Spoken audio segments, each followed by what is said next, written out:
Bien, bonjour, bonjour à toutes et à tous, mes chers collègues. Nous entendons aujourd'hui la communication de nos collègues Marie-Agnès Poussier-Winsbach et Catherine Couturier, que je remercie d'avoir conduit ces travaux ces dernières semaines et qui nous permet notamment d'examiner les conclusions de leur mission flash sur l'exercice des compétences eau et assainissement par les communes et leurs groupements. Quelques petits mots d'introduction avant de vous laisser la parole, pour vous dire que c'était un sujet important que nous avons souhaité pouvoir aborder au sein de la délégation aux collectivités territoriales, parce que la résilience des territoires face au changement climatique constitue un enjeu majeur pour les collectivités territoriales. À date, les 3/4 des nappes phréatiques en France sont sous les normes mensuelles et pourraient atteindre des niveaux historiquement bas cet été. Et à court terme, nous devons préparer l'été pour éviter un maximum de coupures d'eau. Donc organiser la résilience de nos territoires doit être une de nos priorités. Et les dérèglements climatiques ont montré combien le manque d'eau est un risque avéré pour les consommateurs d'eau que nous sommes. Peut-être dire quand même, avant de vous laisser la parole, que la gestion de proximité des compétences eau et assainissement, qui a longtemps caractérisé la France, a permis par le passé d'assurer un service de qualité, mais qu'au fil du temps, les difficultés et contraintes liées à l'entretien des réseaux, la technicité plus grande nécessaire dans le traitement des eaux usées et la raréfaction de la ressource ont interrogé cette gestion émiettée sur des milliers de syndicats. Et ainsi, la loi NOTRe de 2015 a accru le rôle des EPCI à fiscalité propre en matière d'eau et d'assainissement. Mais je sais que vous y reviendrez avec l'objectif de garantir un service public de l'eau de qualité pour tous. Depuis, la loi du 3 août 2018 a donné la possibilité aux communes membres des communautés de communes qui n'auraient pas déjà transféré leurs compétences eau et assainissement de décider avant le 1er juillet 2019 du report de ce transfert du 1er janvier 2020 au 1er janvier 2026. Alors que l'échéance de 2026 se rapproche, la mission flash confiée à Marie-Agnès Poussier-Winsbach et Catherine Couturier a pour objectif de tirer un bilan des transferts de compétences opérés vers les communautés de communes et communautés d'agglomération et d'évaluer les enjeux auxquels doivent faire face les collectivités locales dans la gestion de ces compétences. Et je dois dire que la communication de nos collègues tombe à point nommé, si je puis dire, puisqu'elle s'inscrit quelques jours après le déplacement et les annonces du président de la République dans les Hautes-Alpes, avec la présentation du plan d'action des 53 actions en faveur de l'eau, et une expression notamment sur les enjeux de bon exercice des compétences des collectivités. Donc sans plus attendre, mes chers collègues, je vous passe la parole. Peut-être Marie-Agnès, tu débutes, c'est ça ? Oui, Monsieur le Président, merci beaucoup.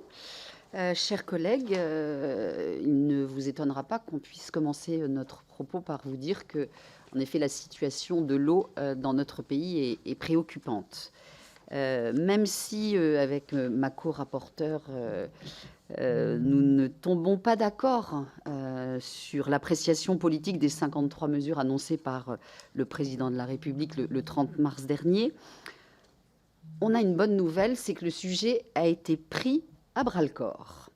On peut noter que plusieurs pistes de réforme que nous avions choisi de défendre ont été reprises dans le cadre de ce plan. Donc, Monsieur le Président, vous disiez que ça tombait à point nommé. Nous, on s'était dit que, en fait, ça aurait été mieux si ça avait été 8 jours avant, parce que vous auriez pu voir que nous les avions travaillés.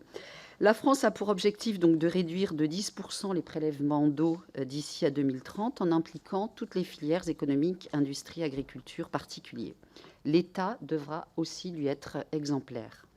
La sobriété doit être la clé de voûte de la nouvelle politique de l'eau que nous appelons ici de nos vœux. Comme vous le savez, la politique de l'eau se décline en deux composantes. Le grand cycle de l'eau, les grands équilibres autour de la ressource naturelle qui relève de la compétence de l'État, et le petit cycle de l'eau qui consiste à fournir à nos concitoyens l'accès à l'eau potable avec un approvisionnement et une qualité garantie, à assainir les eaux usées avant de les rendre au milieu. Depuis le développement de l'eau courante, cette compétence a toujours été confiée aux communes. Enfin, elle l'avait été. Pour mener cette mission, nous avons mené ensemble de nombreuses auditions pour écouter tous les acteurs du secteur, les agences, les administrations d'État, les associations d'élus locaux, des universitaires, des représentants des consommateurs et des entreprises du secteur.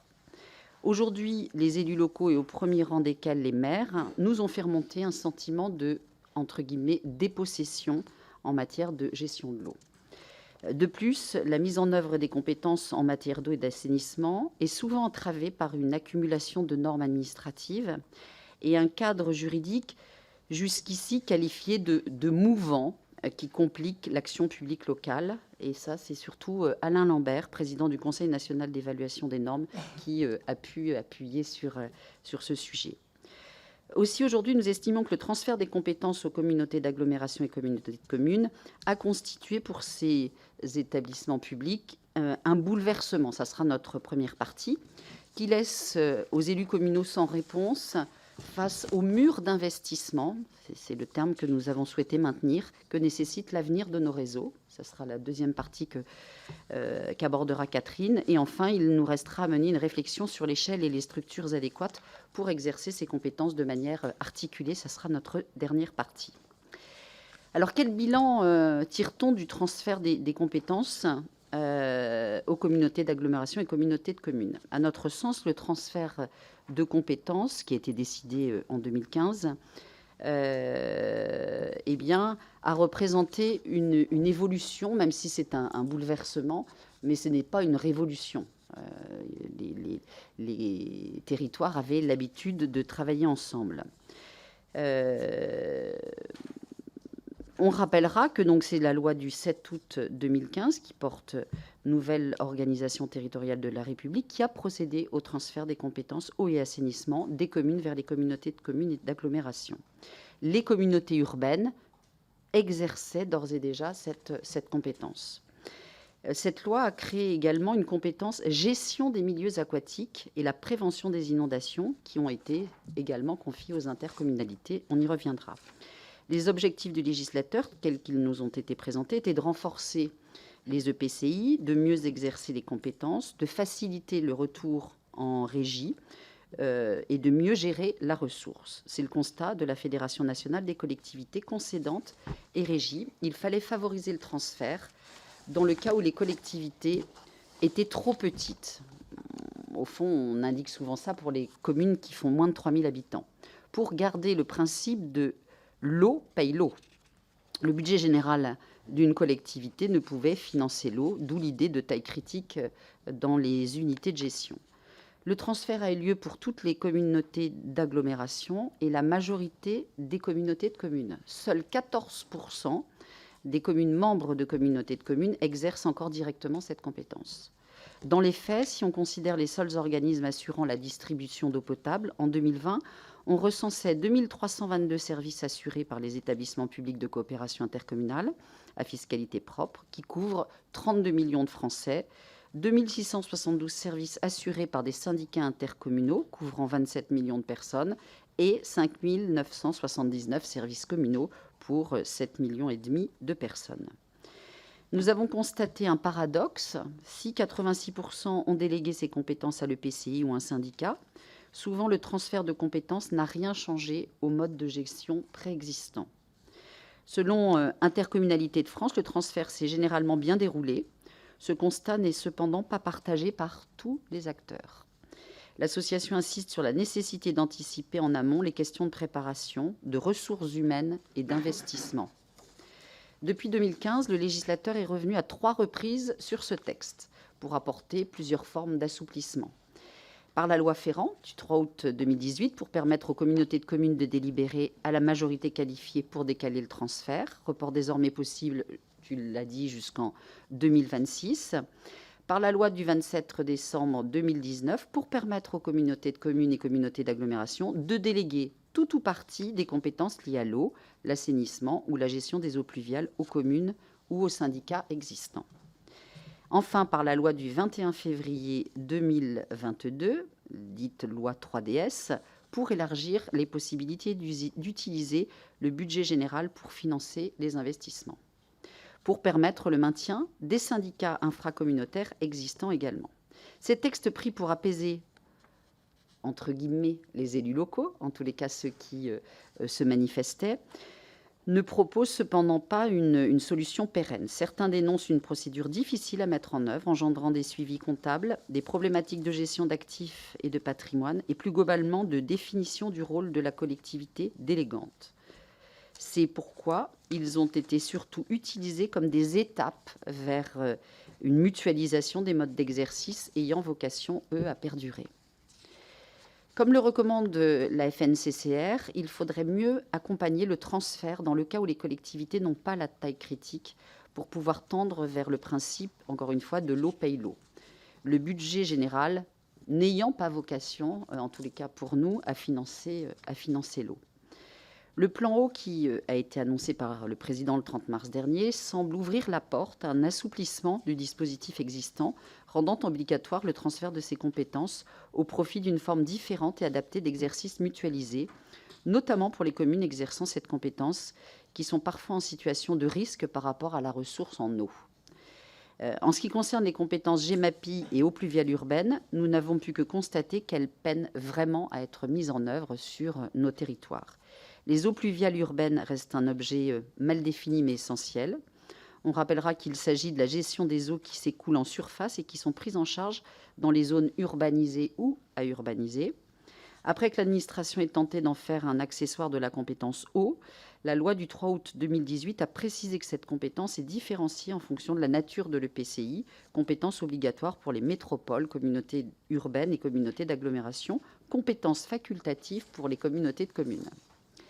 Les compétences gestion des milieux aquatiques et prévention des inondations sont exercées, mais la taxe afférente, pouvant être décidée par les EPCI, est rarement mise en œuvre dans les faits, du fait de la complexité du dispositif, de la difficulté de définir un plan pluriannuel d'investissement et, on peut se le dire entre nous, des résistances à la mise en place d'une taxe supplémentaire, notamment quand le territoire voisin ne l'a pas mise en place ou n'a pas besoin de la mettre en place. Ces compétences devraient pouvoir s'inscrire dans une politique globale et locale de l'eau, intégrant le fonctionnement des services d'eau, alimentation et assainissement, la prévention des inondations, mais aussi l'entretien des routes et l'aménagement du territoire, c'est-à-dire la transcription des mesures eaux pluviales sur le plan local d'urbanisme et dans les documents de planification. Dans les faits, on assiste plus à un morcellement de l'exercice de ces compétences éclaté entre plusieurs décideurs et des décisions qui, parfois, se contredisent, des travaux réalisés de manière non concertée, alors qu'il faudrait qu'ils soient la déclinaison d'une politique globale d'aménagement. Une fois le transfert acté, les questions d'équité restent prégnantes. En effet, un transfert de compétences se traduit financièrement par parfois des bouleversements majeurs qu'il faut absolument anticiper par l'élaboration de stratégies entre communes et communautés.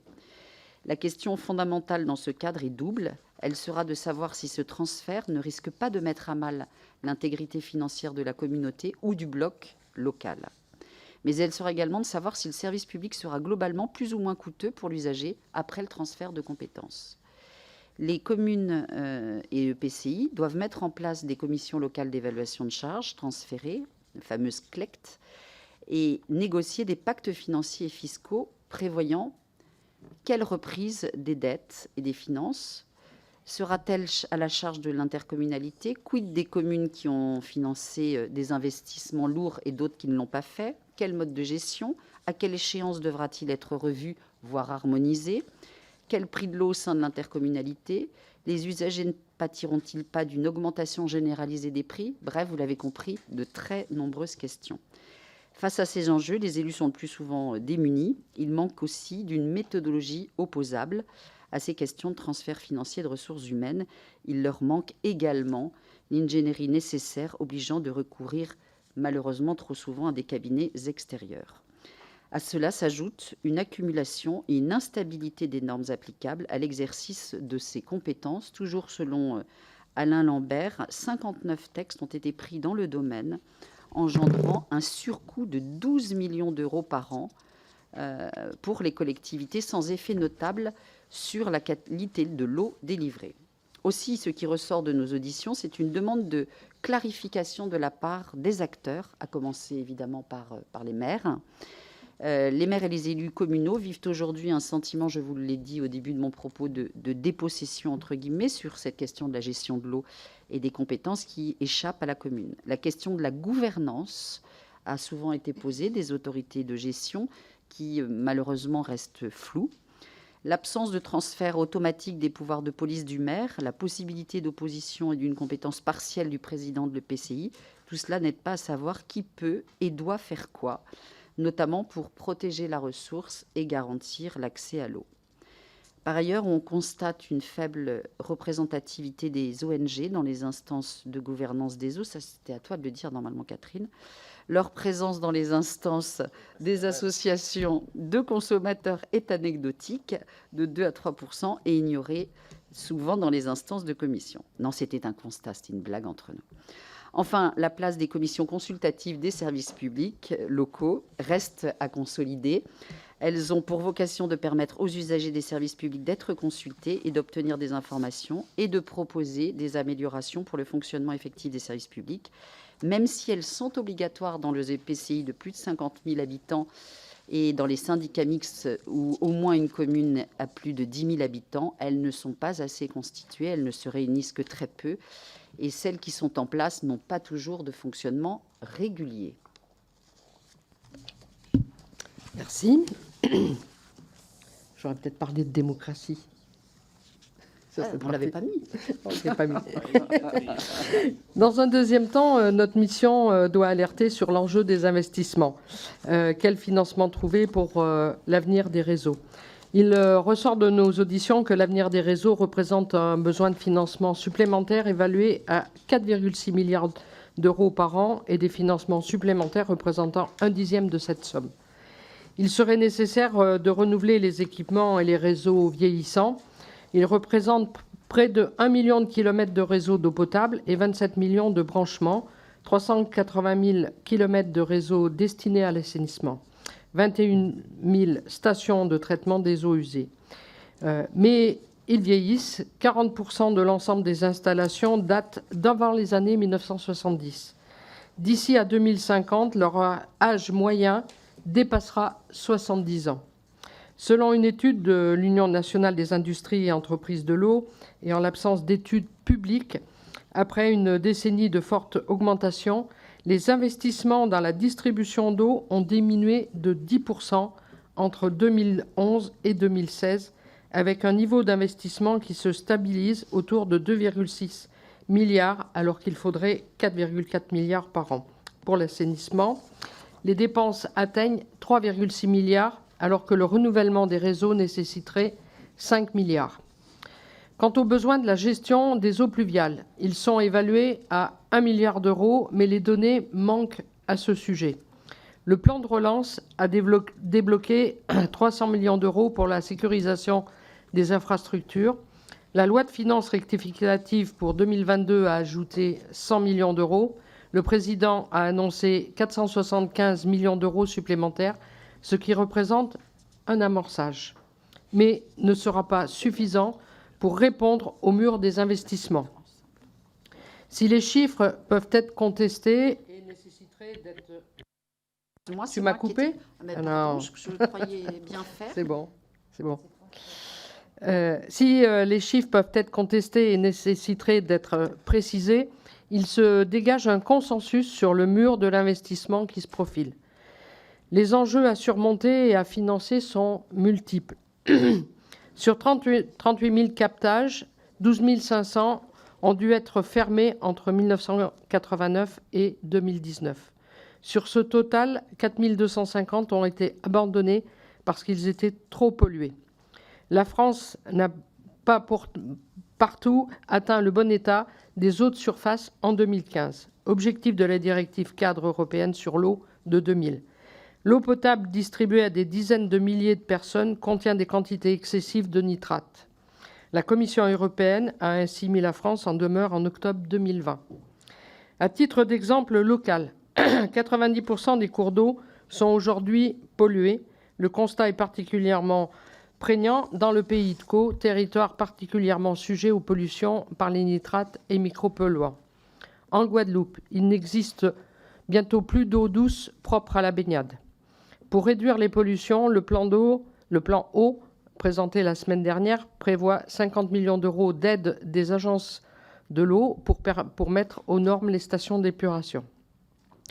Il sera nécessaire de faire face à de nouvelles demandes et à de nouvelles normes pour fournir une eau toujours plus pure et épurée des eaux usées des micropolluants, ce qui nécessiterait un investissement de 390 millions d'euros par an. Enfin, émergent des enjeux liés au changement climatique, ainsi le tarissement des sources. Un tiers des communes concernées par les plans de résilience n'ont pas transféré la compétence eau.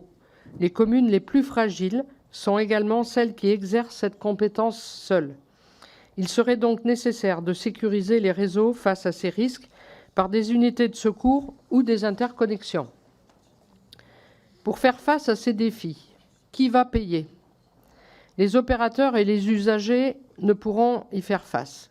Les budgets généraux des intercommunalités ont le droit de financer des investissements dont la prise en charge par le budget annexe aboutirait à des hausses excessives de tarifs, mais ils ne pourront contribuer à hauteur du besoin de financement.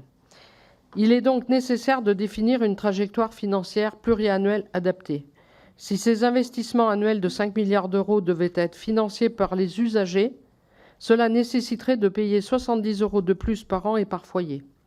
Au contraire, il faudrait développer une tarification sociale de l'eau, l'information des usagers sur le prix de l'eau, la valorisation des équipements existants.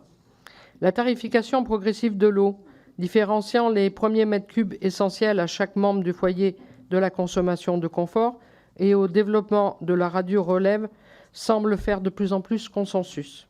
Il faudra notamment veiller à prendre en compte le nombre d'habitants par foyer pour définir le volume correspondant à ces besoins essentiels, ce qui nécessite d'avoir accès à des données sociales dont les collectivités ne disposent pas toujours comme élément. Une mission sera confiée au Conseil économique, social et environnemental pour former des recommandations en ce sens. Cette mesure a été défendue à plusieurs reprises par des députés présents sur tous les bancs.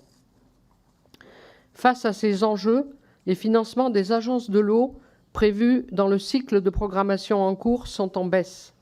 Seuls 37% du financement des agences de l'eau va au petit cycle de l'eau, alors que leurs ressources sont financées par les usagers de l'eau potable à hauteur de 80%. Il nous apparaît donc nécessaire de restaurer un principe de l'eau paye l'eau. Les prélèvements des agences de l'eau doivent aller à la protection de la ressource et au développement des réseaux. Leurs interventions doivent prioriser et investir dans le domaine de la lutte contre les fuites d'eau. Sujet pour les collectivités qui peinent à faire les investissements en la matière, malgré le décret fuite de 2013 qui leur impose de mieux connaître leur réseau et d'avoir un seuil minimum de rendement. Aujourd'hui, 20% de l'eau potable produite est perdue. Le plan eau annoncé le 30 mars prévoit 180 millions d'euros par an supplémentaires seront dévolus à la lutte contre les fuites dans 170 collectivités, point noir, ayant des taux de fuite supérieurs à 50%. Ces aides des agences de l'eau aux collectivités seront conditionnées à des objectifs de performance de gestion de leur patrimoine. Il conviendrait de permettre aux agences de l'eau de prélever les ressources nécessaires alors que le fameux plafond mordant limite leur capacité en organisant le reversement à l'État des recettes des agences de l'eau au-delà du montant maximum de prélèvement des redevances de 2,2 milliards d'euros. Sa suppression dans le prochain programme des agences de l'eau a été annoncée pour 2025. Dans le même temps, il a demandé aux agences de l'eau d'augmenter le montant des dépenses de 475 milliards d'euros dès 2024, mais sans préciser l'origine de ce financement. Enfin, il faudrait réaffirmer le principe pollueur-payeur. Les atteintes au milieu aquatique doivent être compensées. Or, aujourd'hui, la redevance pour pollution des agriculteurs représente 0,06% du financement des agences de l'eau. Par ailleurs, il faudrait mettre en place la responsabilité élargie du producteur, notamment pour répondre aux coûts de traitement des micropolluants, les producteurs de phytosanitaires, d'engrais azotés, les industries cosmétiques, pharmaceutiques et pétrochimiques pourraient ainsi contribuer au traitement de la pollution causée par leurs produits. Il faudrait également encourager une consommation plus vertueuse par les usages de la ressource en eau, recourant par exemple à l'arrosage par goutte à goutte. Enfin, il faudrait trouver d'autres leviers de financement en prévoyant par exemple le reversement de la part de la taxe d'aménagement pour les investissements des infrastructures d'eau nécessaires aux opérations d'urbanisme. Enfin, ces investissements devront s'accompagner d'une politique visant à renforcer les mesures concrètes en matière d'économie et de sobriété, en matière de consommation d'eau, limitation des arrosages, gestion des fuites d'eau dans les réseaux privés, sécurisation des captages, interconnexion des réseaux, entre autres. La réutilisation des eaux usées traitées, REUT, devrait ainsi être développée. L'objectif affiché est de passer de 1% à 10% d'eau traitée réutilisée en 2030 en mobilisant tous les secteurs industriels, en levant les freins administratifs et réglementaires. Par ailleurs, pour massifier la valorisation des eaux non conventionnelles, 1000 projets de réutilisation sur le territoire seront développés d'ici 2027. À toi. Face à ces défis, la France ne doit pas s'interdire une réflexion sur l'échelle et les structures pour exercer ses compétences afin de permettre une meilleure planification de la sobriété en matière de gestion de l'eau. Il nous reste peut-être à trouver un juste niveau d'exercice de compétences et de voir comment cela s'articule avec les syndicats intercommunaux.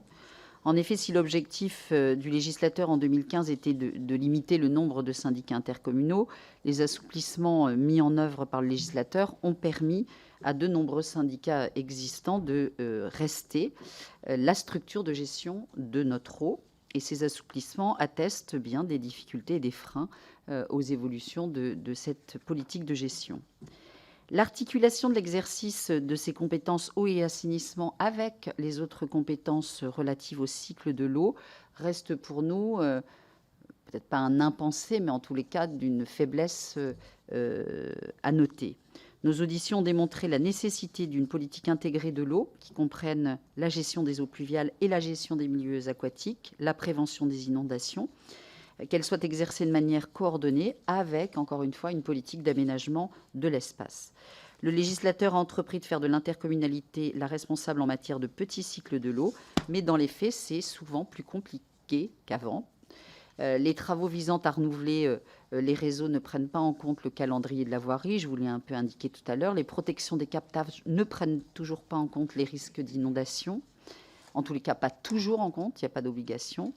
Une coordination doit ainsi être organisée avec nos documents d'urbanisme et de planification, par exemple entre la protection des zones de captage, la gestion des eaux pluviales et la GEMAPI, un angle mort nécessaire pour la prévention des inondations et de la pollution des milieux aquatiques, mais aussi pour préserver la ressource en eau et éviter l'érosion des sols, qui est également un vrai sujet. Dans ce cadre, il convient de reconnaître que cette politique intégrée ne pourra pas être gérée à l'échelle de la commune. Aussi, notre plaidoyer serait plutôt en faveur d'une intercommunalité concentrée plutôt qu'une intercommunalité subie dans le domaine de l'eau. Notre premier appel serait de repenser le rôle du bassin et du sous-bassin versant pour permettre une meilleure gouvernance de l'eau. Cela reste le cadre naturel de détermination d'une politique de l'eau où communes et intercommunalités ont historiquement commencé à s'organiser. Dans ce cadre, les annonces que chaque sous-bassin versant sera doté d'une instance de dialogue, la commission locale de l'eau et d'un projet politique de territoire organisant le partage de la ressource vont dans le bon sens. Dans un second temps, nous appelons à laisser les communes déterminer la meilleure solution pour l'exercice de ces compétences. C'est le plaidoyer que nous a fait Alain Lambert, laisser les communes s'organiser et prendre en compte les sous-bassins versants, voire l'échelle départementale. Il faut aussi réhabiliter l'accompagnement des communes vers l'ingénierie territoriale. Sans refaire le rapport déposé en 2020 par la délégation du Sénat sur l'ingénierie territoriale, on rappellera que l'assistance technique de l'État a disparu à plusieurs étapes. La loi du 11 décembre 2001 portant mesures urgentes de réforme à caractère économique et financier a soumis l'ingénierie publique aux règles de mise en concurrence. En conséquence, l'État et ses opérateurs se sont désengagés des activités relevant du champ concurrentiel, se recentrant sur l'expertise avec une réduction des effectifs des préfectures et des recrutements d'ingénieurs d'État. En 2012 a été mis fin à l'ingénierie publique d'État dans le secteur concurrentiel et des activités de maîtrise d'œuvre au profit des collectivités territoriales par les directions départementales de l'équipement. Et en 2014, l'ATESAT assistance technique fournie par les services de l'État pour des raisons de solidarité et d'aménagement du territoire a été supprimée. En 2016, les missions de régulation des services publics d'eau potable et d'assainissement ont été supprimées. D'autre part, de nouveaux acteurs publics ont émergé. Le CEREMA, puisque je crois qu'on a auditionné dans le cadre de l'Agence nationale de la cohésion des territoires et les différents acteurs recensés par la Directive nationale d'orientation sur l'ingénierie d'État dans les territoires 2016-2018. Par ailleurs, de nombreux départements et régions ont mis en place des agences de soutien au bloc communal avec des appels d'offres et le recours à des prestataires présélectionnés. Le plan eau annoncé la semaine dernière prévoit que les conseils départementaux voient leur rôle renforcé, eux qui sont des acteurs historiques de la gestion de l'eau. Les conditions de leur intervention en matière d'assistance technique et financière seront facilitées dès 2024. Il manque une offre d'ingénierie simplifiée pour les collectivités de taille moyenne et les plus petites, garantissant leur libre choix en permettant un soutien au cas par cas sur du sur-mesure pour des collectivités avec des réalités territoriales toutes différentes les unes des autres. Alors, chers collègues, nous arrivons au terme de nos travaux. Il nous semble que 8 ans après la loi NOTRe, repenser le cadre et l'échelle d'une politique du petit cycle de l'eau serait utile. Transférer une compétence constitutive de la commune à une intercommunalité peut être une solution. Les motifs de refus sont souvent divers, nous l'avons constaté, mais le plus souvent, la question qui se pose est celle de l'harmonisation des prix de l'eau entre les territoires, avec des politiques d'investissement dans les ouvrages très, très différentes et qui sont souvent le reflet de prix de l'eau très différentes également. Cela entraîne des stratégies de territoire différentes, souvent parfois opposées, les uns souhaitant une harmonisation, tandis que les autres, évidemment, ne le souhaitent pas. Il devient utile d'imaginer des transferts différenciés avec des coûts différenciés si nous sommes suffisamment malins pour arriver à mettre en place de telles techniques. Il est nécessaire pour nous de raisonner, comme l'a indiqué Catherine, bassin versant par bassin versant, pour éviter un phénomène évidemment de repli sur soi entre des territoires qui pourront sans doute trouver un consensus, nous croyons à l'intelligence humaine, autour d'un bassin, d'une vallée, d'un projet commun, et de fournir, mais aussi et surtout de préserver l'eau. Voilà, Monsieur le Président, la synthèse de nos travaux, et nous restons à votre disposition pour les questions. Merci beaucoup, chers collègues, et je tiens vraiment, au nom de la délégation, vous remercier pour ce travail. Et puis je note qu'il n'y a pas de dissensus entre vous, que vous co-signez ce rapport de manière dans son intégralité. Je souhaite saluer ce travail que vous avez mené toutes les deux. Peut-être 2 remarques avant de laisser la parole à mes collègues. Premier, c'est un peu le fait que ce travail-là, il vient s'inscrire par ailleurs sur tout le travail qu'on a mené sur l'investissement des collectivités dans la transition écologique. Et vous avez approfondi la question de l'eau. Et vous disiez notamment, nous sommes face à un mur d'investissement qui repose cette question sur laquelle nous travaillons, et nous aurons encore amené à travailler sur comment est-ce qu'on finance et on participe à cet effort collectif pour franchir ce mur d'investissement. Et la deuxième remarque que je me faisais en vous écoutant, c'est qu'au fond, la mutualisation, elle a réussi dans plus de 85%, 86% des communes, et qu'il faut trouver sur les derniers mètres, dans les situations les plus spécifiques, parfois des solutions adaptées, tout en gardant le principe de la mutualisation, mais essayer de franchir les derniers obstacles, parce que la mutualisation a quand même permis d'améliorer de manière très très nette notre gestion de l'eau, même si les investissements devant nous restent considérables. David Valence pour Renaissance. Merci, Monsieur le Président. Une petite remarque d'abord pour compléter ce qui a été dit. On peut considérer que dans la compétence GEMAPI prévue dans la loi NOTRe, le PI est un transfert de compétences de l'État vers l'échelon du bloc communal, et je crois que ça mérite d'être rappelé. Avant 2014, ça n'était pas une compétence qu'on attribuait aux intercommunalités. Elle relevait théoriquement de l'État. Elle a été mal assurée sur la prévention des inondations, et aujourd'hui, les intercommunalités se retrouvent avec cette responsabilité. Moi, je me réjouis que dans votre rapport, contrairement à certains des bruits qu'on entend de la part du Sénat, vous ne plaidiez pas en faveur d'un nouveau délai pour le transfert de la compétence au-delà de 2026, obligatoire pour cette minorité de cas, mais ça concerne quand même plusieurs millions de Français, où la compétence est toujours exercée à l'échelle communale, parce que dans les arguments qui plaident en faveur d'une gestion à une échelle plus grande que la commune, il y a bien sûr la nécessité du maillage, et parfois on sait que des situations locales peuvent nuire à la sécurisation de l'approvisionnement en eau, et puis le prix. Je tiens à dire quand même que quand il y a un effet de rattrapage en matière de travaux dans des communes qui n'ont pas assuré les travaux, la meilleure façon de lisser cette hausse de prix, c'est de la faire porter sur un ensemble plus vaste. Et c'était aussi ça l'esprit de ce transfert automatique aux communautés d'agglomération dès 2020 et aux communautés de communes possiblement jusqu'en 2026. Je voulais savoir, dans ces cas de communes qui continuent à exercer, ces 14% de communes qui assurent toujours la gestion de l'eau, si vous aviez remarqué des considérations géographiques différenciées. Mon intuition, c'est que par exemple dans les zones de montagne, la gestion communale est restée plus largement pratiquée que dans d'autres secteurs, notamment les secteurs littoraux. Mais est-ce que vous seriez capable de nous faire une sorte de paysage de ces derniers endroits où la gestion se fait à l'échelle communale en fonction des différents secteurs de notre territoire ?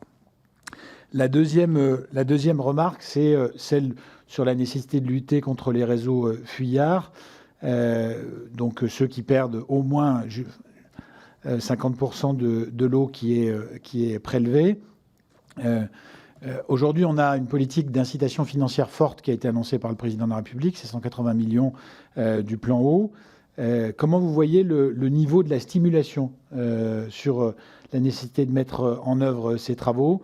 Aujourd'hui, on est sur un accompagnement. Est-ce que, selon vous, on pourrait aller plus loin que sur l'accompagnement, jusqu'à un niveau de contrainte sur le traitement de ces problèmes, qui ne sont pas toujours relevant de la mauvaise volonté, hein. Parfois, c'est des communes qui ont des réseaux très étendus pour la taille de leur population. Mais je tenais à avoir votre analyse là-dessus. Puis je partage complètement la vision qui est la vôtre, qui consiste à dire qu'il y a eu à l'échelle communale un très fort investissement de la question de l'eau, et au contraire un faible investissement dès qu'on passait à l'échelle intercommunale du sous-bassin ou du bassin. Aujourd'hui, dans la gouvernance des agences de l'eau, le moins qu'on puisse dire, même si ça change dans certains secteurs, c'est qu'il y a eu un faible investissement politique, et c'est aussi parce qu'il y a eu un faible investissement politique qu'on en est dans la situation dans laquelle on est sur un cycle plus vaste de l'eau aujourd'hui. Voilà quelques remarques et donc 2 questions sur les considérations géographiques en fonction des types de territoires sur le maintien de cette compétence à l'échelle communale. Où est-ce qu'on l'a plutôt gardée, où est-ce qu'on l'a plutôt transférée? Et puis sur ce que vous évoquez pour les dernières communes, est-ce que vous recommandez d'aller jusqu'à la contrainte pour pratiquer ces travaux? Merci, Monsieur Decini, pour le Rassemblement national. Merci, Monsieur le Président, Mesdames les co-rapporteurs, Mesdames, Messieurs, mes chers collègues. Donc tout d'abord, par rapport à cette mission, je voulais vous remercier parce qu'elle permet de mettre en lumière un fait que nous avons toujours énoncé, qui est à savoir que cette loi NOTRe n'avait en fait pour simple et seul objectif que de renforcer les EPCI pour entrer dans un schéma territorial de communauté de communes ou communauté d'agglomération, région et Europe. Ce à quoi nous, au Rassemblement national, nous avons toujours été opposés, préférant un schéma commune, département, nation, qui permet un meilleur équilibre en termes de compétences. Ce qu'on peut noter d'intéressant dans ce rapport, c'est en ce qui concerne donc déjà le montant, les 12 millions d'euros de coûts aux collectivités sans effet notable de la qualité de l'eau et de la structure des réseaux. Effectivement, je rejoins mon collègue sur le fait que quand c'était géré au niveau communal, il y avait une meilleure prise en compte des investissements nécessaires pour les réseaux, alors que ce n'est pas le cas, on ne le constate pas forcément au niveau intercommunal. Et donc, autant sur le plan de la compétence eau, on peut le conserver au niveau local, mais je rejoins cependant, je nuancerai mes propos concernant l'assainissement. Je trouve qu'effectivement, à titre personnel, il y a un intérêt à ce que ça soit géré plutôt au niveau intercommunal. La question aujourd'hui qui concerne donc cette mission, vous dites en fin de compte, ça n'a pas servi à grand-chose, mais on continue comme ça et on continue à conserve la compétence au niveau des EPCI. Donc moi, je pose la question à savoir si, au niveau des transferts, il ne serait pas bon de revenir un petit peu sur les décisions et de rendre des compétences aux maires qui le demandent, qui plus est, et sans forcément qu'il y ait de conséquences budgétaires supplémentaires. Simplement, je rappellerai une chose, c'est qu'aux 12 millions d'euros dont vous parlez de pertes pour les collectivités, vous ne prenez pas en considération également le personnel qui a dû être embauché par les EPCI pour gérer ces compétences qu'ils n'avaient pas auparavant, sachant qu'il y a eu très peu de transferts entre les communes et les intercommunalités sur ces personnels. Merci. Merci, Monsieur Amar. Bon, merci, Monsieur le Président. Bon, tout d'abord, félicitations, chers collègues, à mesdames les rapporteurs. Et rapidement, quelques remerciements et après, quelques commentaires, si vous me permettez, Monsieur le Président. Vous féliciter parce que ce thème méritait plus qu'une mission flash et d'avoir un peu plus de temps. Il va avoir le mérite de nous ouvrir des portes de réflexion et j'espère que nous aurons l'occasion dans cette délégation, comme dans des commissions ad hoc, de revenir sur ces questions liées à l'exercice des compétences et des moyens à déployer. Ensuite, vous remercier d'avoir pointé qu'il fallait réfléchir globalement, sans pour autant léser l'échelon local autour de la source, pour ne pas dire la ressource, en eau, dans la proximité, et de pointer ce que vous appelez la gouvernance, que j'appellerais moi la démocratie, autour d'un commun indispensable à la vie, et j'y verrais bien aussi la réflexion autour de la cogestion entre les usagers, les élus du bloc communal et les agents des opérateurs publics ou privés, puisque quand on aborde la question des modes de gestion, on ne pose pas la question des compétences des personnels déployés sur le terrain qui connaissent très bien leur métier et les réseaux. Ensuite, j'ai évacué tout de suite ce qu'il y aurait lieu d'échanger sur les annonces récentes, bien entendu. Je ne vous propose pas d'aller sur ce terrain-là. J'ai juste un regret, c'est qu'il ne remet pas franchement en cause le modèle dominant, notamment agricole et la relation à l'eau et à la sobriété indispensable. Il y a peut-être un point sur lequel je suis étonné dans les annonces, c'est la question que porte le chef de l'État qui est de dire qu'on va être attentif à répercuter à l'usager pour les besoins essentiels et vitaux le prix coûtant. Je veux déjà attirer l'attention de tout le monde que le prix coûtant pour les 3/4 des services d'eau et d'assainissement, c'est ce qui est déjà pratiqué à tout le monde. Sauf pour les gros consommateurs qui, malheureusement encore la plupart du temps, bénéficient de tarifications dégressives. Bon. Du coup, je pense que le chef de l'État ne visait que les opérateurs privés, qui ne sont pas le modèle dominant français, puisqu'ils n'ont plus qu'un quart des services d'eau et d'assainissement. Donc cette mesure risque d'avoir un impact marginal. Après, pêle-mêle et de manière très rapide, peut-être attirer votre attention sur le fait que vous avez raison de nous faire la remarque sur les limites réellement de fonctionnement et de bonne utilisation des CCSPL. Je voudrais peut-être vous inviter à penser, s'il est encore temps, à ce qu'on n'omette pas que dans les mêmes textes réglementaires, il existe l'exigence de réunir les commissions de contrôle financier pour faire toute la transparence sur la mise en œuvre, notamment des gestions déléguées aux quelques contrats de délégation qui restent encore. Ensuite, encore plus vite par rapport au mur des investissements. Alors oui, on peut le prendre comme un mur et se dire, oulala, il faut mobiliser de l'argent public. Et du coup, aller chercher où on va prendre l'argent, où on va peut-être mobiliser des nouvelles recettes. Mais j'ai bien peur qu'on fasse en quelques années de gros investissements, alors que la fonte française va durer 80 ans.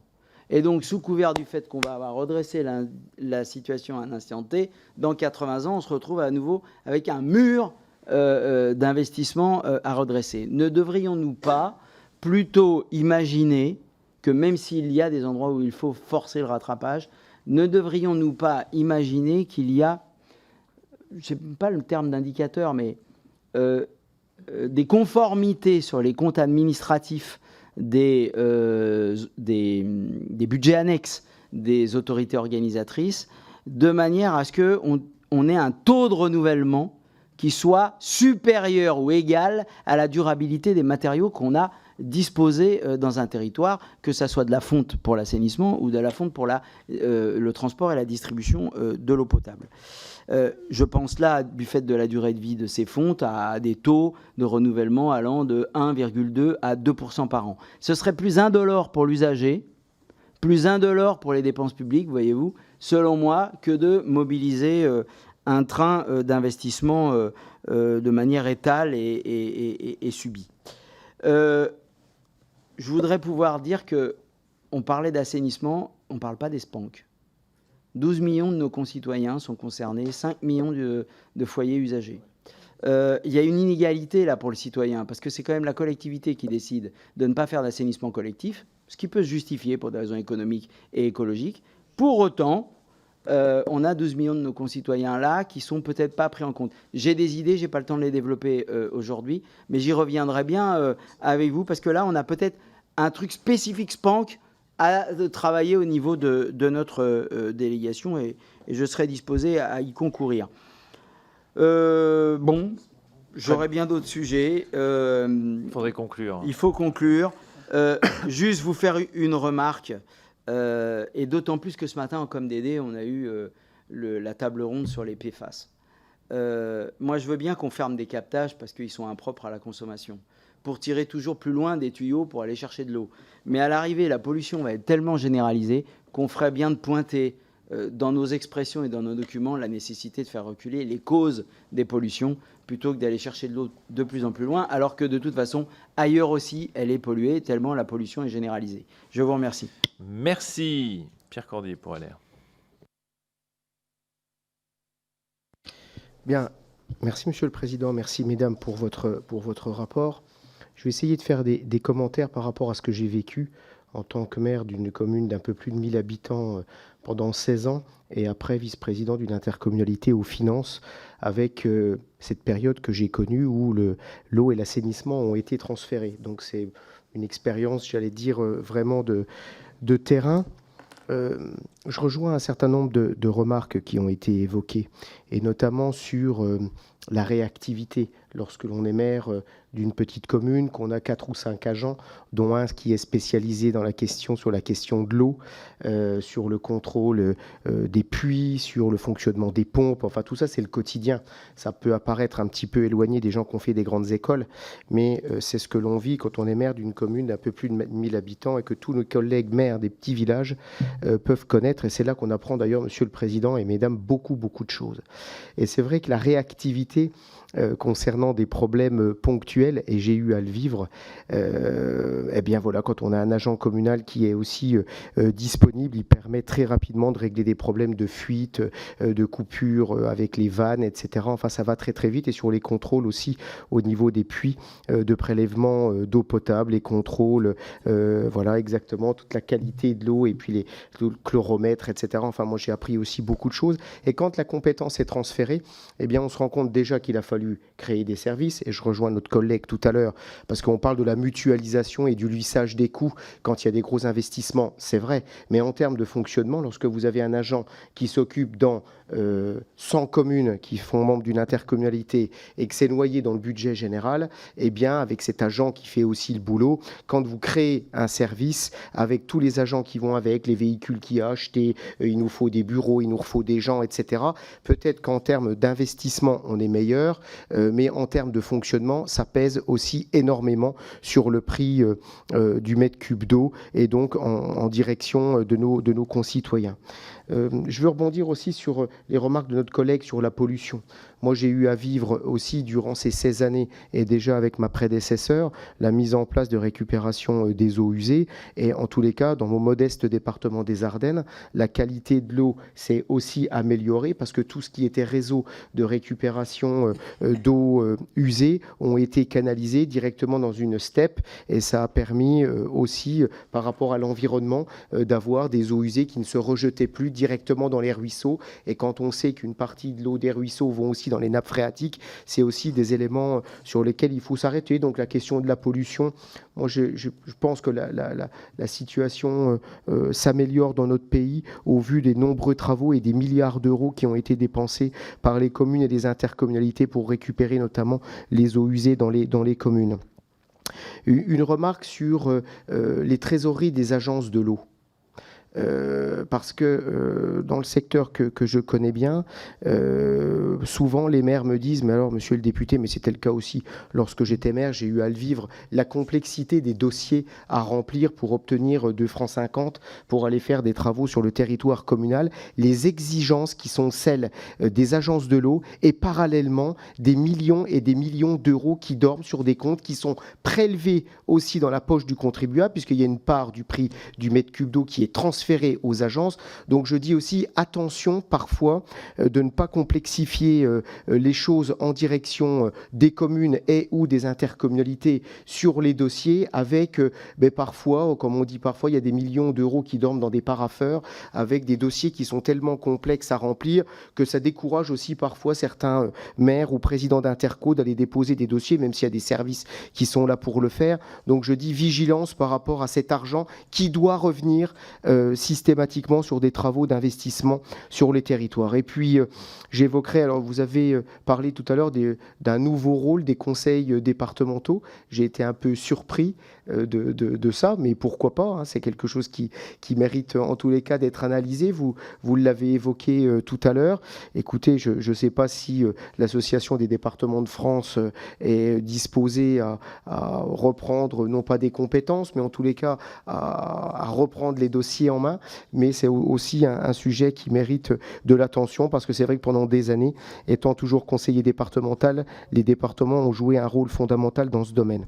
Donc voilà, c'était plutôt aussi quelques remarques critiques par rapport à ce qui s'était passé ces dernières années sur le fait qu'on pense toujours que les intercommunalités vont régler tous les problèmes parce qu'on mutualise. Ça, c'est le mot à la mode, la mutualisation. On pense qu'on va tirer tout vers le bas, mais on se rend compte aussi parfois que ça complexifie les choses et notamment dans le domaine de l'eau et de l'assainissement également. Je vous remercie. Merci. Christine Pires-Beaune. Oui, merci Monsieur le Président et merci à nos deux collègues qui en plus se sont mis d'accord. Moi, à vous entendre, finalement, je me dis que j'ai bien fait de lutter à l'époque, en 2015, contre ce transfert obligatoire aux intercos. Parce que je me dis que la solution que nous avions plaidée à quelques-uns, qui était le transfert facultatif, était sûrement la bonne solution. Et je rejoins Alain Lambert. Laissons les communes s'organiser. Je crois que j'avais à peu près utilisé une formule identique. Ce qui ne veut pas dire qu'il n'y aurait pas eu de transfert. Ce qui ne veut pas dire qu'il n'y aurait pas eu de transfert. Il y en aurait eu de la même façon. Mais on aurait, je pense, évité ce sentiment de dépossession que vous avez décrit dans vos propos, qui est réel et qui l'est encore dans bien des territoires, avec cette épée de Damoclès de transfert au 1er janvier 2026 pour les pour les communautés de communes seulement, puisque les communautés d'agglo c'est fait, pour les communautés de communes avec, pour certaines, effectivement, la volonté de continuer à gérer l'eau en régie. Et quand il y a un transfert, bien souvent, il y a unification du mode de gestion, tout simplement parce que c'est plus simple pour les services de l'interco. Et donc, moi, je voudrais savoir si vous avez mesuré le retour en régie, puisque ça faisait partie des objectifs du législateur, vous l'avez rappelé. Est-ce que vous avez pu mesurer le retour en régie quand il y a eu transfert de l'eau aux intercos? C'était ma première question. Sur les tarifs, parce que sur les tarifs, ça fait partie... Sur les tarifs, ça fait partie évidemment des craintes quand on transfère, de voir exploser les tarifs. Est-ce que vous avez pu mesurer la progression des tarifs dans ce contexte qui plus est inflationniste pour les territoires qui ont procédé à ce transfert. Et puis une dernière peut-être question qui n'a pas du tout été évoquée, qui peut vous paraître anodine, mais dans les petites communes, le budget annexe de l'eau assure la trésorerie de la commune tout court. C'est une réalité, on peut trouver ça dingue, mais c'est comme ça. Donc, est-ce que vous avez mesuré les conséquences et comment ça va se passer pour ces communes-là? Je peux vous donner des exemples s'il faut. Hein, vous aurez des maires à contacter pour qui la trésorerie du budget annexe permet à la commune de vivre tout simplement. Merci. Jean-Claude Roux. Merci, Monsieur le Président. Merci également pour cette mission, pour ce rapport et sa présentation cet après-midi. Je ne vais pas vous surprendre dans mon propos liminaire, mais je ne suis pas tout à fait d'accord avec l'affirmation que le plan eau présenté par le Président la semaine passée constituera un vrai tournant. Non, je sais bien, ce n'est pas vous que je remets en cause, mais je voulais juste redire qu'il insister sur le fait qu'il n'était, à mon sens, pas suffisant vu de la situation climatique que nous traversons et qui, de facto, va se perpétuer et s'aggraver. Et j'ai notamment l'impression que la sobriété, pour le moment, ne reste qu'une injonction et n'est manifestement pas d'actualité pour tous. Donc, une fois cette introduction hors sujet ou hors propos direct réalisée, je salue pour autant ce rapport qui met bien en lumière la complexité de l'exercice. Nous savons tous que la question de l'eau peut être prise sous plusieurs angles ou selon différentes compétences. Il y a d'abord la ressource avec le duo qualité et quantité, le risque inondation, le lien, vous l'avez souligné, sur la question des eaux pluviales qui reste un petit peu flou et qui nécessitera d'être creusé, et puis l'assainissement au bout du petit cycle. Et aujourd'hui, dans ces différentes compétences, ce ne sont pas forcément les mêmes budgets, les mêmes enjeux ou les mêmes acteurs. Et cette complexité, j'ai pu l'éprouver dans le cadre de fonctions, soit au sein d'un syndicat de bassin versant ou d'un établissement public territorial de bassin. Et donc, je sais que ces compétences nécessitent une véritable expertise et parfois, comme dans d'autres domaines, ce sont hélas les moyens humains qui font défaut dans les structures. Donc, je ne peux que vous rejoindre s'agissant de la nécessité de promouvoir une politique intégrée, de renforcer l'ingénierie, évidemment, mais aussi la formation, pour renforcer l'appui à la gestion de l'eau. Et je me permets de rappeler au passage que nos collectivités n'ont pas à rougir, car, et ce n'est pas moi qui le dis, c'est le rapport annuel de la Cour des comptes, et donc je cite, « La cohérence de l'action de l'État en matière de gestion de l'eau est altérée par le fait que les 3 ministères compétents, savoir l'environnement, l'agriculture et la santé, défendent des orientations différentes et que leurs divergences n'ont jamais été véritablement surmontées. » Je pense qu'il nous faut garder cette contradiction en mémoire. Une autre difficulté sur laquelle je voudrais insister pour finir, c'est la gestion des milieux aquatiques et in fine, la qualité de l'eau. Du fait d'abord de la complexité dans l'organisation administrative avec tous ces échelons qui s'articulent, je vais vous épargner la liste des acronymes, vous les connaissez comme moi, mais qui peinent à atteindre les objectifs fixés. Et c'est sans aucun doute, pas faute de bonne volonté. Parce que ça représente vraiment un travail de fourmi, où c'est le rocher de Sisyphe pour reconquérir la qualité. Donc au-delà des compétences exercées, dont j'ai bien compris que c'était l'objet du rapport, la question du niveau des investissements pour protéger la ressource et surtout de leur efficacité se pose. J'ai vu dans le rapport notamment qu'il était question de l'eau pure. Moi, je crains qu'il faille faire notre deuil de la pureté. Au vu des analyses qui sont faites, on sait qu'heureusement l'eau est contrôlée et qu'aucun autre élément que nous consommons n'est aussi contrôlé que l'eau, mais en sortie d'usine de production, ce sont des centaines de molécules qui sont malgré tout présentes. Alors évidemment, il y a les normes ou les critères de potabilité, mais on ne mesure pas forcément le fameux effet cocktail. Donc, malgré les sommes colossales qui sont investies, notamment pour le traitement, je pense que pour prendre le sujet à bras-le-corps, il faudrait sans doute prendre le problème à la source. Chez moi, par exemple, on a eu des problèmes récurrents avec des dépassements des taux de nitrate, le fameux S-métolachlore dont il a été question dans les QAG cette semaine. Et puis, je pense que dans le monde, jeudi, vous verrez aussi sans doute quelques éléments concernant des antifongiques. Donc évidemment, l'eau paye l'eau, mais le pollueur, à un moment ou à un autre, devra aussi être payé, pour dire les choses. Sinon, je crains que ce soit les consommateurs qui paieront de leur santé le report de décision qui s'impose. Merci, nous avons terminé cette première série de prises de parole. Je n'en ai qu'une deuxième qui était inscrite, c'est M. Benz pour le Rassemblement national. S'il n'y en a pas d'autres, je vous propose de... Alors dans ces cas-là, je vous laisse répondre et j'ouvrirai une deuxième série parce que... Ok, alors je vous laisse répondre et il y aura une deuxième série de questions.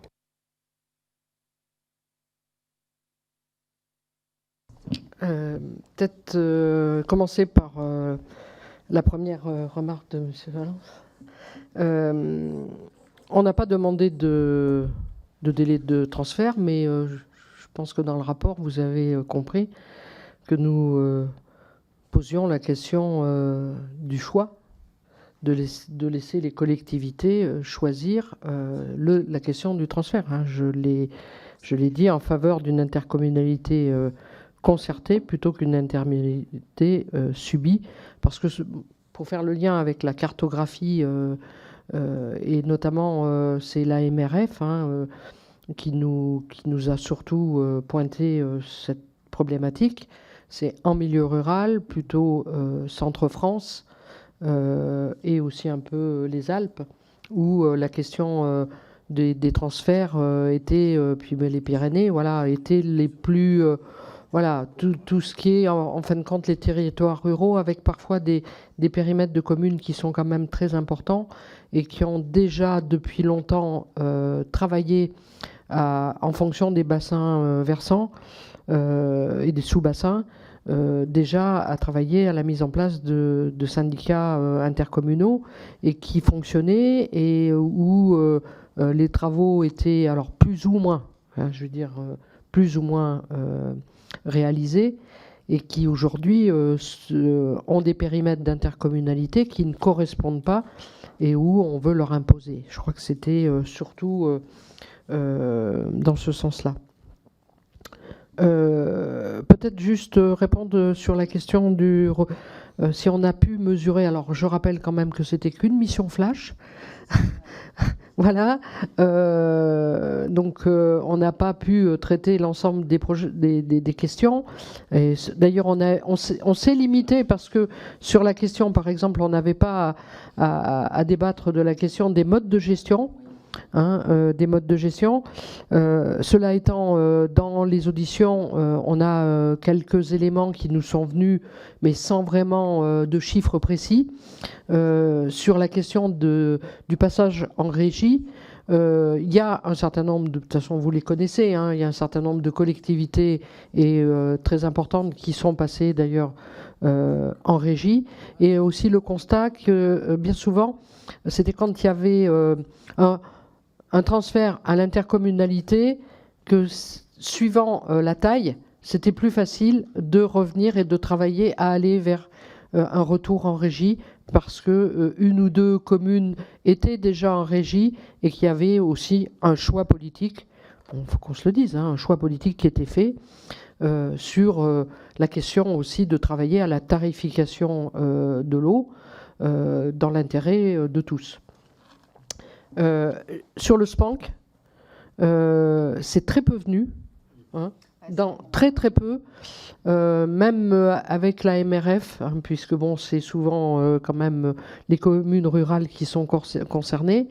C'est très peu venu parce que nous, on n'a pas, enfin moi je sais pas, on n'a pas vraiment senti non plus de préoccupation sur ce sujet-là, parce que ça se faisait plutôt assez facilement. Et c'était plutôt quelque chose qui avait été déjà délégué notamment. Ça n'a pas été pointé. Voilà. Par contre, ce qui a été pointé, je vais revenir, ce qui a été pointé, c'est notamment le transfert aux intercommunalités. La question des moments que c'était un agent communal, voire les élus, qui allaient eux-mêmes, qui prenaient en charge des actes et du coup, le transfert aux intercommunalités augmente les dépenses de fonctionnement. Et comment on l'évalue? Et ça a été très pointé, notamment avec les maires ruraux. Ce qui est aussi un des éléments de cette réticence à transférer. Peut-être pour rebondir sur ce que vous disiez tout à l'heure. Alors, je pense qu'on ne s'est pas compris. Moi, pour nous, il ne s'agissait pas de définir quel est le bon mode d'organisation de nos collectivités. Quand vous nous dites, je suis d'accord, vous pointez sur le fait que, en gros, l'intercommunalité ne devrait pas exister. On n'a pas écrit la moindre ligne sur le sujet, hein. En revanche, pour au contraire peut-être aller préciser, on a indiqué qu'on croyait à l'intelligence collective, qu'en gros, au stade où on en était, on pensait qu'il fallait faire, l'expression est peut-être pas appropriée, mais de la dentelle, c'est-à-dire au moins être à l'écoute de pourquoi on ne l'a pas fait. Et moi, je suis toujours inquiète, et ça a été l'objet de grandes discussions entre nous deux. Moi, je me dis souvent, pour ceux qui restent seuls, sont-ils bien conscients de leur responsabilité? Sont-ils bien conscients notamment de leur responsabilité pénale aujourd'hui? Parce que c'est pas rien. Quand on entendait en effet certains témoignages de maires nous disant « moi j'y allais moi-même le matin, je venais de faire telle activité, puis pof j'y allais », et là vous vous dites « oh attends, sur le plan », enfin bon, bref, comment est-ce qu'on fait? Non, mais ça fait partie du jeu, mais dans une société où de plus en plus on attaque la responsabilité des uns et des autres, moi je me pose toujours la question de les élus sont-ils informés exactement de leurs responsabilités dans le domaine? Donc, vous voyez, je veux pas botter en touche, mais je considère que quand on le fait, il faut vraiment pouvoir le motiver parce qu'autrement, parfois, je considère que c'est assez dangereux. Même si, et comme tu le disais, on voit les freins, parce que comment est-ce que dans une collecte, on valorise en effet le travail du maire qui va le dimanche, de l'employé communal qui, même chose, va sortir à 2h du matin, et où ça, évidemment, n'est jamais valorisé dans nos commissions locales. On a un sujet que nous n'avons pas pointé dans le rapport, mais qui est aussi celui de recruter des personnes qui s'occuperaient des cycles de l'eau. Vous pouvez regarder les annonces des centres de gestion des CNFPT, etc. On recrute des responsables de cycles de l'eau à tout va parce qu'on ne sait pas très bien comment les recruter, où les recruter, selon quelle formation, etc. N'empêche que quasiment tous les territoires recherchent des personnes qui sont... il faudrait peut-être qu'on puisse le rajouter. Sur l'histoire des budgets annexes, notre collègue n'est plus là, mais c'est quand même souvent pointé aujourd'hui. Le juge de paix, c'est souvent la Chambre régionale des comptes. C'est-à-dire que moi, je connais des territoires, pour ne pas les citer, où on a été confronté à ce sujet. On a vite été obligé de toute façon de faire différemment parce que autrement on avait un problème, on ne peut pas le faire. Donc il y a un moment donné, on doit être obligé de trouver d'autres manières de financer nos investissements. Je ne sais plus qui parlait du mur face auquel on était, c'est vous, et la nécessité qu'on aurait, en gros, de faire des plans pluriannuels d'investissement. J'allais dire que dans toutes les collectivités responsables, c'est ce qu'on fait. Parce que je crois qu'on s'est rendu compte qu'en effet, ces dernières années, ne pas avoir investi faisait qu'on était dans la situation dans laquelle on est aujourd'hui. Donc, vous parliez tout à l'heure de démocratie plutôt que de gouvernance. C'est aussi dans ces instances qu'on peut vérifier quels sont les niveaux d'investissement. Et j'ai le sentiment, enfin en tous les cas dans les auditions que nous avons eues, on avait vraiment l'impression que c'était une préoccupation. Est-ce qu'il faut l'imposer? Moi, je suis toujours un peu contre le fait d'imposer les choses parce que vous pouvez avoir des investissements à un moment donné extrêmement importants. Et dès lors que vous imposez, vous êtes face à l'observation qu'on fait, enfin le constat de la commune de l'interco qui a vraiment les moyens et qui peut se permettre de respecter, elle, toujours les plans pluriannuels d'investissement, et puis celle qui, évidemment, n'aurait rien et ne pourrait aucunement valoriser par d'autres investissements son territoire. Je crois que nous avons fait un peu... Vas-y, ouais.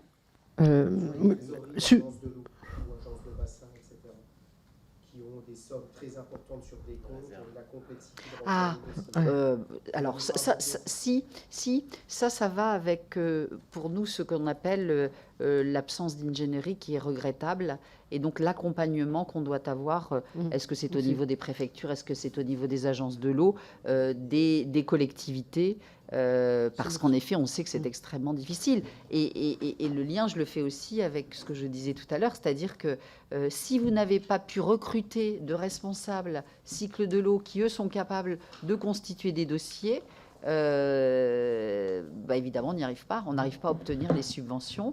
Et puis peut-être le niveau d'exigence, et on l'a dit aussi à un moment donné dans le rapport, en disant qu'il fallait arrêter que nos règlements soient mouvants. C'est-à-dire qu'à peine vous avez l'impression d'avoir répondu aux attentes, que, allez hop, on vous colle une autre obligation. On s'est dit que si on voulait être aussi en capacité d'investir de façon durable et avec des plans pluriannuels d'investissement, il fallait peut-être qu'à un moment donné, on s'engage, et je ne suis pas sûre que ce soit beaucoup ressorti en effet dans ce que nous avons dit, qu'on soit capable de dire à un moment donné, stop, on arrête aussi de bouger les normes pendant quelques années pour permettre tout simplement d'investir et de souffler. Non, c'était dans une autre c'était sur l'industrie que j'ai entendu ça. Donc voilà. Mais je crois que tout ça peut s'étendre à tous les niveaux. C'est-à-dire que si à un moment donné, on n'est pas capable de se dire, attendez, là on arrête. Enfin, c'est pas on arrête. C'est on se dit qu'on est dans le cadre. Autrement, on décourage aussi tout le monde et toutes les bonnes intentions que peuvent avoir les élus à tous les niveaux. Oui, ce qui est ressorti dans les discussions, notamment avec les représentants des agences de bassin, c'est bien souvent le manque, que ce soit dans une commune, une intercommunalité, voire même au-delà, les difficultés, surtout au niveau des communes et des petites intercommunalités, la difficulté de pouvoir avoir l'assistance technique à la préparation des dossiers. Et ça a été aussi dit par l'AMRF. C'est le manque d'ingénierie et les services de l'État qui ne sont plus en capacité d'aider à constituer les dossiers. Et ça, c'est ressorti. Et je crois qu'on l'a dit dans le rapport. Merci. J'avais deux autres questions. Il y a donc Monsieur Benz, Monsieur Amar. Vous vouliez reprendre, je pense, la parole. Monsieur Rowe et Monsieur Cordier. Et après, je vous laisserai répondre, on pourra conclure. Merci. Merci Monsieur le Président, Mesdames les co-rapporteurs.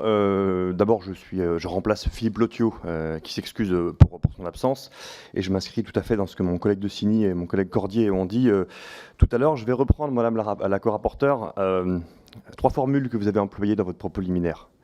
Le premier, c'est que vous avez évoqué le sentiment de dépossession des élus, des maires. Je vais vous dire, et vous le savez, en fait, en réalité, tout à fait, je veux le dire, en réalité, c'est pas un sentiment, c'est une réalité. Ils sont dépossédés depuis 8 ans maintenant, en tout cas au moins depuis 2015.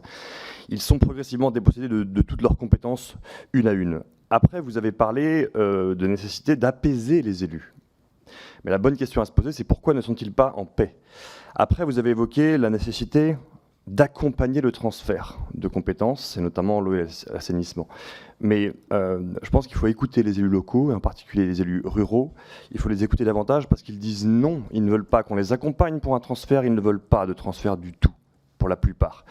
D'ailleurs, je fais une petite publicité au passage. J'ai déposé il y a une semaine une proposition de loi visant à soutenir nos communes et supprimer le caractère obligatoire de tout nouveau transfert de compétences des communes vers les EPCI. Je ferme la parenthèse. Sur cette mission flash sur l'eau, je pense que ça questionne en fait plus largement, si on prend de la hauteur, plus largement le principe de subsidiarité et donc l'échelle de décision. Et ça questionne également le principe de réalité qui nous fait face, c'est qu'en fait, sur la gestion de l'eau notamment, mais pas seulement, en réalité, lorsque une gestion est faite de proximité, elle est économique et finalement elle est efficace. Et je pense que le meilleur échelon dans bien des territoires, le meilleur échelon de l'efficacité, c'est évidemment l'échelon communal. En conclusion, pour encore une fois prendre de la hauteur, vous allez me dire peut-être que ce n'est pas tout à fait le sujet de la mission flash, mais vous touchez un sujet sensible avec cette compétence de l'eau potable.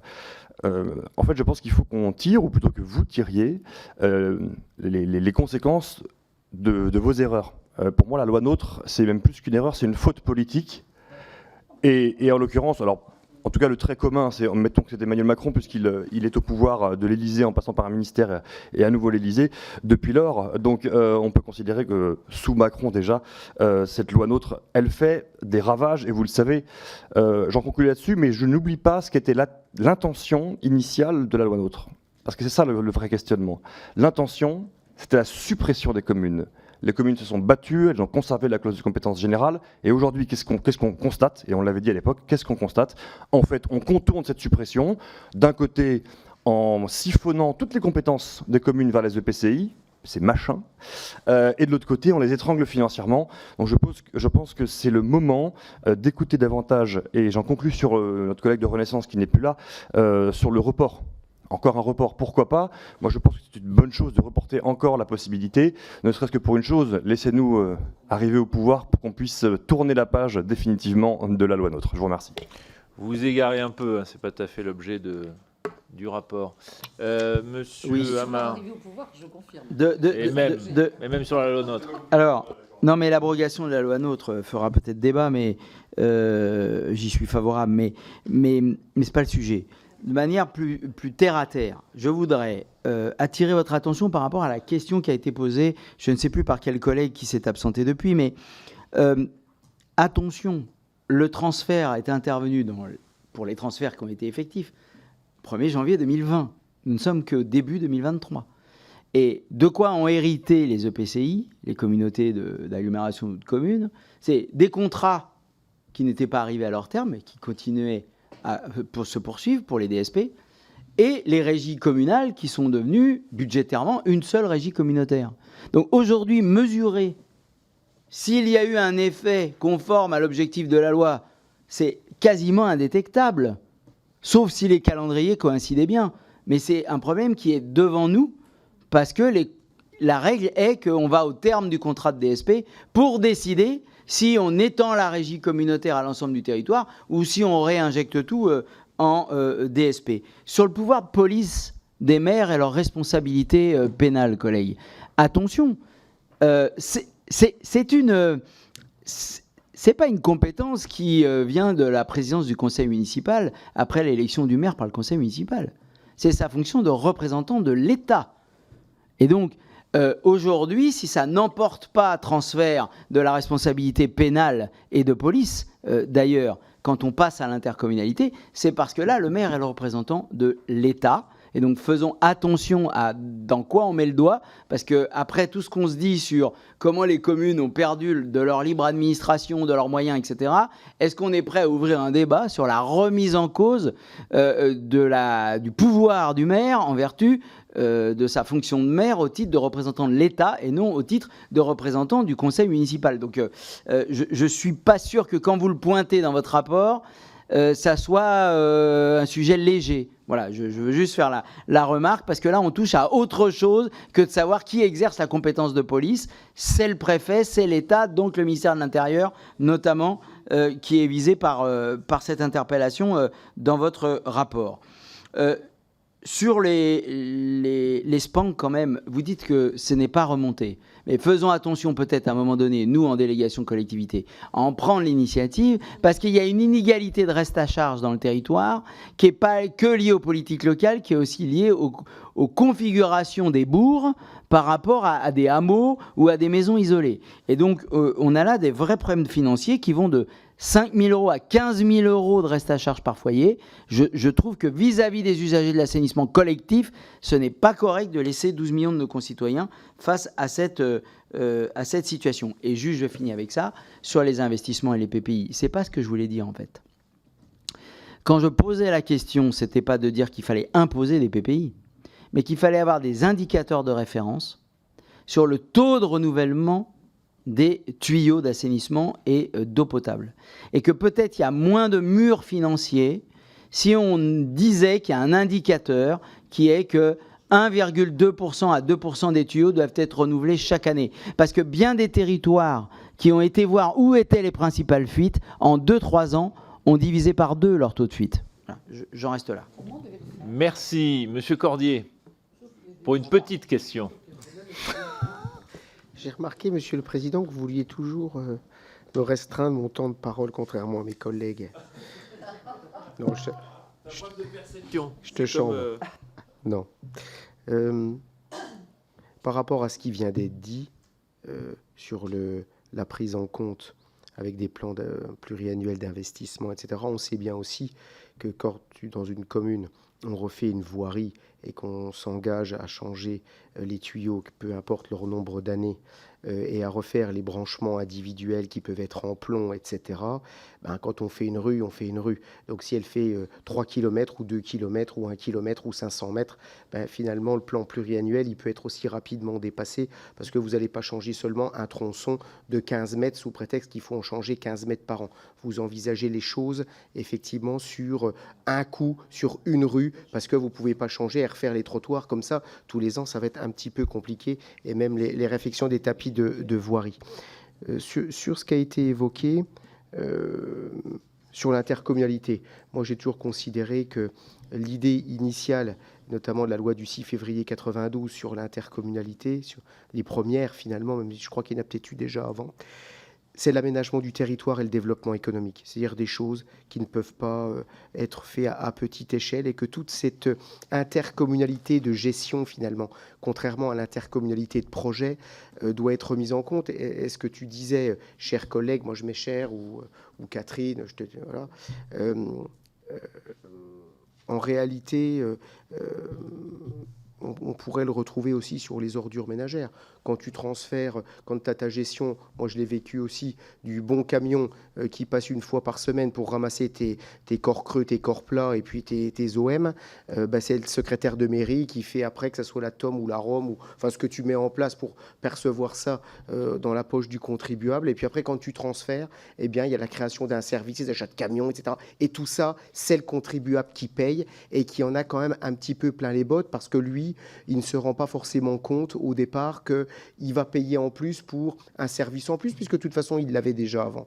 Donc cette notion de transfert, moi, je suis assez aussi dubitatif. Après un recul, et je le dis au président de notre délégation, à un moment, il faudra aussi se poser des bonnes questions. Et c'est pas parce que le mouvement il va vers plus de mutualisation pour faire des espèces de gros machins où on éloigne la décision du citoyen, ça ne veut pas dire qu'à un moment ou à un autre, il faudra dire stop, et parfois aussi savoir reculer quand on a fait des erreurs, quelle que soit la couleur politique des gouvernements qui ont pu les faire, de remettre en cause un certain nombre de sujets.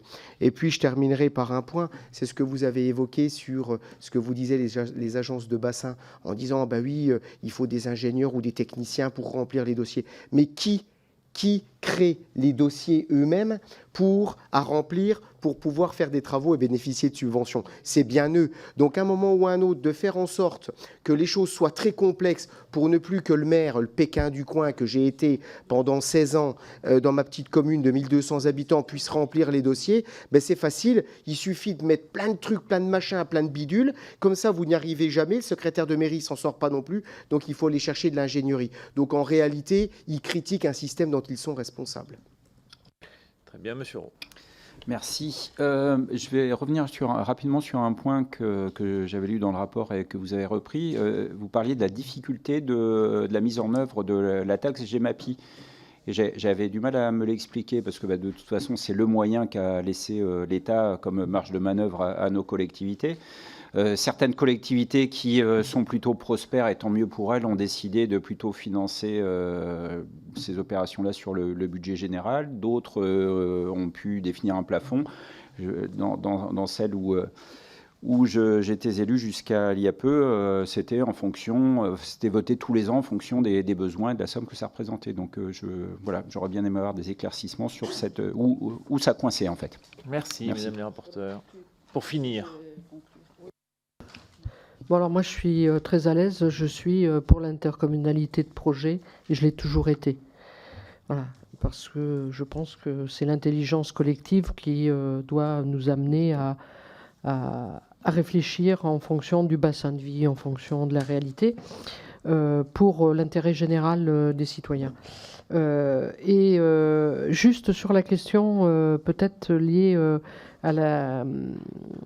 au plan pluriannuel de travaux, ce qu'on a, enfin moi je l'ai constaté personnellement où j'étais élu, avant d'être député en Creuse, c'est le transfert de la compétence voirie, parfois qui ne collait pas avec le transfert de la compétence eau. Et donc, résultat des courses, on avait des difficultés à obtenir un phasage des travaux, enfin du financement des travaux entre voirie et réseau. Et ça, c'est une difficulté, justement, quand il y a obligation de transfert et qu'il n'y a pas, justement, le choix. Au-delà du discours, on voit bien que vous êtes fait un peu plaisir dans votre propos. Moi, je ne partage pas, ça ne vous étonnera pas, votre analyse, parce que je pense que vraiment, s'il y a une compétence qu'il nous faut non pas examiner de façon individuelle, il y a le sujet de la gouvernance, comme nous le disions, et puis il y a la réflexion. Et l'eau, on voit bien que c'est impossible de la penser au niveau de notre commune. C'est impossible. La pollution, c'est impossible de la penser au niveau de notre commune. Tout à l'heure, je ne sais plus qui disait, on ne sait pas dire aujourd'hui où est-ce qu'on en est sur la pollution. Si c'est toi qui disais que nous savions au contraire très bien où nous en étions aujourd'hui. En fait, ce qu'on... Non. Oui. Notamment dans la récupération des eaux usées, qui faisait que toutes ces eaux ne vont plus ni dans les nappes ni dans les ruisseaux.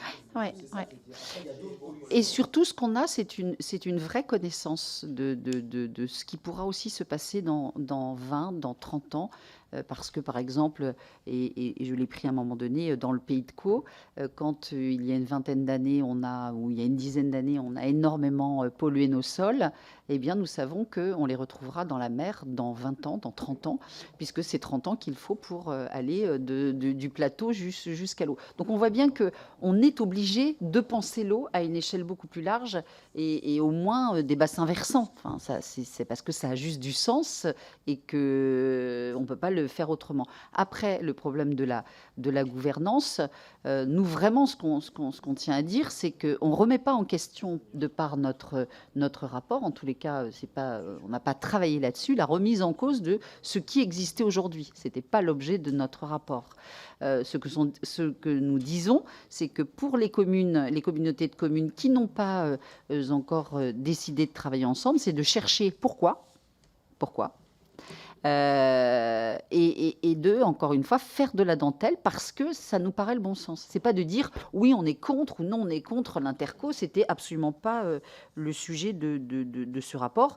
Et moi, je suis une vraie défenseur des maires parce que je trouve que notamment les maires ruraux ne coûtent pas cher et que si on voulait avoir le même service public que ce qu'ils font aujourd'hui, notamment en matière de sécurité, en matière sociale, sans doute ça nous coûterait beaucoup plus cher. Donc je ne suis pas ça. En revanche, je ne suis pas dépressive et donc je considère aussi que c'est au niveau de l'interco que nous arrivons à faire des projets que nous ne pourrions pas faire dans certaines communes, notamment sur le plan culturel, sur le plan sportif. Si collectivement on n'arrive pas à bâtir des projets, on n'y arrivera pas et ça sera vraiment le repli sur soi, ce qui régulièrement en effet fait que vous gagnez les élections. Sur la difficulté de la mise en place de la GEMAPI, eh bien, là encore une fois, c'est du concret, hein. C'est-à-dire que quand le territoire d'à côté, comme vous le disiez tout à l'heure, est en effet riche et lui peut prendre dans son budget général, eh bien vous avez du mal à faire supporter à votre population les 40 €, puisque c'est 40 €, je crois, le maximum que nous pouvons en l'état demander, vous avez du mal à le demander à votre contribuable.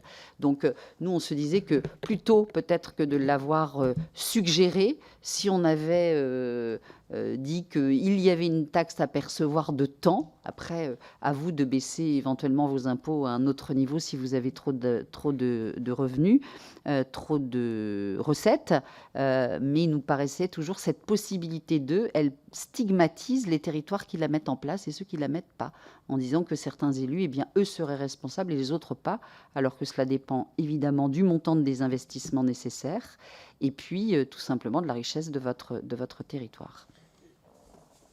Je vais juste rajouter un point par rapport à la question des départements, parce que je crois qu'on n'a pas répondu.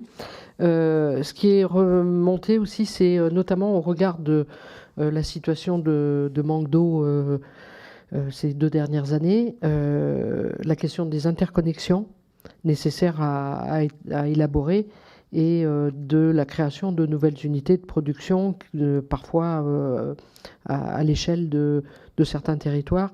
Et notamment est ressortie parfois l'idée que ça pouvait être un syndicat départemental à l'échelle du département ou d'un territoire donné pour justement ne prendre en charge que cette question d'interconnexion et de compétences limitées. Voilà. C'est peut-être pas assez ressorti dans le rapport.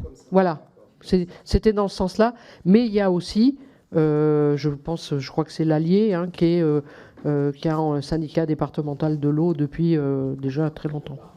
Le Bas-Rhin, voilà. Il y a un certain nombre de départements. Sur la question des intercommunalités, nous allons lancer une mission spécifique qui permettra aussi d'aborder, au-delà de la question de l'eau, un peu, et de mettre sur la table l'ensemble des arguments des uns et des autres. Je conclus naturellement en remerciant nos 2 co-rapporteurs, en indiquant que le rapport devrait être mis en ligne, rendu public demain. Allez-y, je vous en prie. Je voulais vraiment que, en notre nom à toutes les 2, vous remercier publiquement de votre accompagnement tout au long de cette mission. Merci beaucoup. Et remercier vous tous, mes chers collègues, pour la qualité de nos échanges cet après-midi. À bientôt. Merci.